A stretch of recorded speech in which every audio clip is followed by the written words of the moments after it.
Few people know that at one point in my life, many years ago, I had a brief stay at a mental institution. I actually wrote down all of my adventures in the mental institution in a composition notebook, but sadly that's been lost to time. Still, I will do my best, going by memory, to relay some of those stories to you. It all started at the height of one of my anxiety episodes. I was feeling especially suicidal that night, and my parents thought it would be best if I go somewhere where I could get immediate attention and medication to calm me down.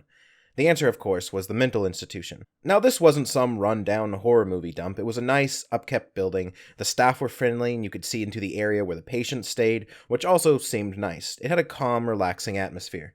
Most people were just sitting around in groups, talking or playing board games. So I was checked in and was assigned a room. They took anything that could be perceived as dangerous from me, shoelaces, belts, keys, which I was fine with, it made sense, and for the first few hours or so, everything was fine.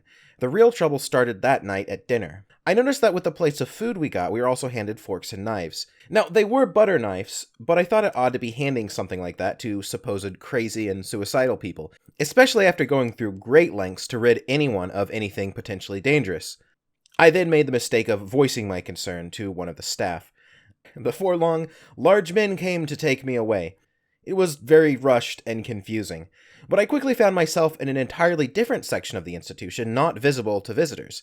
I was informed that this was the B wing, also known as the violent wing. Now, the violent wing was a little bit different than the advertised A wing. While the A wing was upkept and clean, the B wing had run-down carpets, paper peeling off the walls, filthy windows, and tiny rooms that you had to share with a roommate. A roommate who was a person deemed too violent or crazy, not only for normal society, but even for the general population of the mental hospital.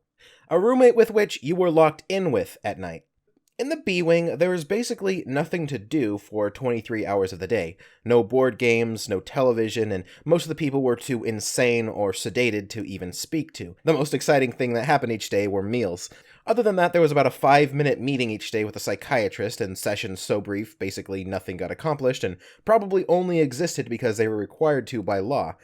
Once every few days, we would have some kind of group therapy session, which was typically just drawing pictures, or... Actually, no, it was just that. The lead psychiatrist was someone who I lovingly referred to as Dr. Ratchet. Dr. Ratchet was a Middle Eastern, or maybe Indian man, with only a loose grip on English. On one occasion, I voiced my concern to Dr. Ratchet. I pointed out that we had basically nothing to do all day. No direction, no therapy, no goals were given to us. I told him I came here to receive some kind of treatment, but so far I'd gotten nothing. Dr. Ratchet's only response was, "You are not ready." As it turns out, really no one was ever ready because I never saw anyone get any sort of treatment. Now, actual care aside, the people weren't as bad as you'd imagine.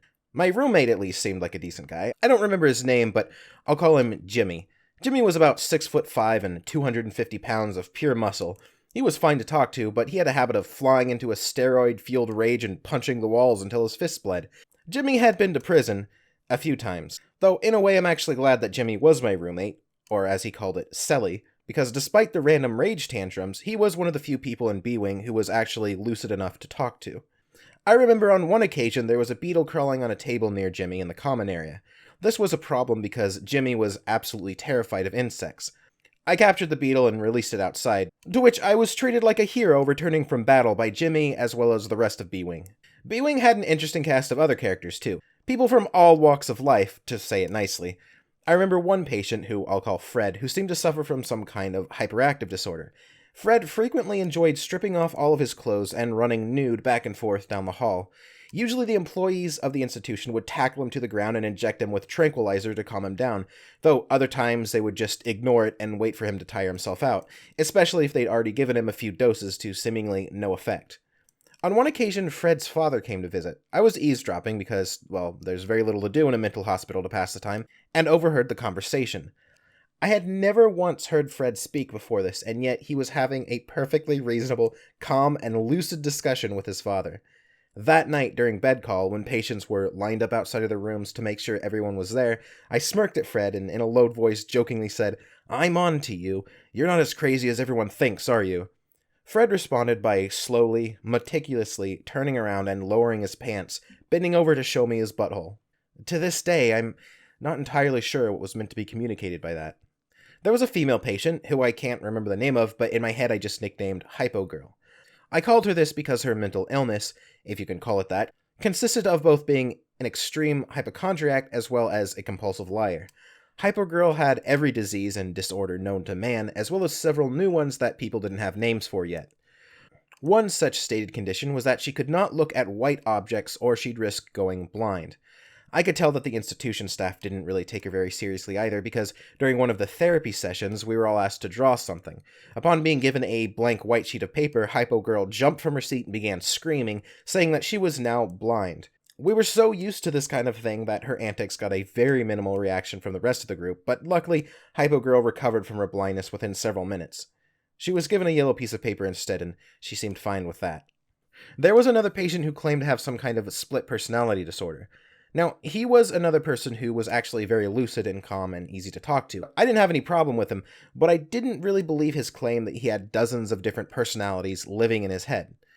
I never saw one manifest. He was always just his normal self. However, there was one occasion where he tried to escape the mental institution. He ran out of his room and into the outdoor area, which was about a 100-square-foot area enclosed with a wooden fence. He smashed through some of the wooden boards in the fence and ran off into the Virginia countryside. Sometime later, he was recovered and brought back in.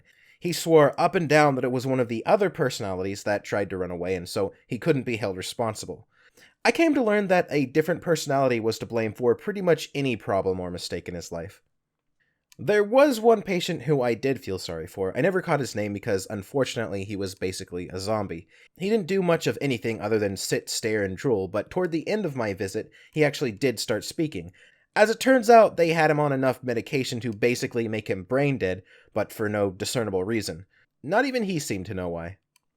There was one particular patient who everyone just called Lucifer. Lucifer was not allowed to leave his room for any reason, and had a police officer stationed at the entrance to the room at all times. Lucifer was covered from head to toe in tattoos, and seemed to enjoy glaring menacingly at anyone who passed by. There were a few instances where Lucifer nearly did escape from his room, but lucky for the rest of us, the officer and the nurses were always quick enough to catch him and sedate him. I never did ask about Lucifer or what he'd done to be in such a position, but I think that some mysteries are better left unsolved. Finally, there was Antoine. Antoine was another person who was lucid and easy to talk to. He had also been to prison, and I enjoyed listening to him and Jimmy swap stories about prison life. Both seemed to agree that the mental institution wasn't actually that different from a prison. I don't think anyone really knew why Antoine was even there. Anyway, after about a week of being in what essentially was a prison for basically no reason, I began to get a bit restless. I asked to leave. If I sign myself in, then I should be able to sign myself out, right? But apparently it doesn't work that way. Even though one of the other doctors said I should be fine to leave, Dr. Ratchet refused to let me go. During lengthy discussions with my parents, he tried to convince them that I needed to be there, and that them thinking I was fine was just them being delusional. Eventually, we had to get a representative from the state to come down and give me a psychological evaluation, to which he agreed I was fine to be released. Why Dr. Ratchet wanted me there so much, I don't really know. I have a feeling it just had to do with him getting paid more for having more patients, but who knows. Thinking back, I'm glad I got to see the inside of an institution. It's a fun story to tell and also serves as a word of warning for anyone considering checking themselves in. I wouldn't say it was the worst experience of my life, but it was definitely one of the most boring. Anyway, thanks for watching.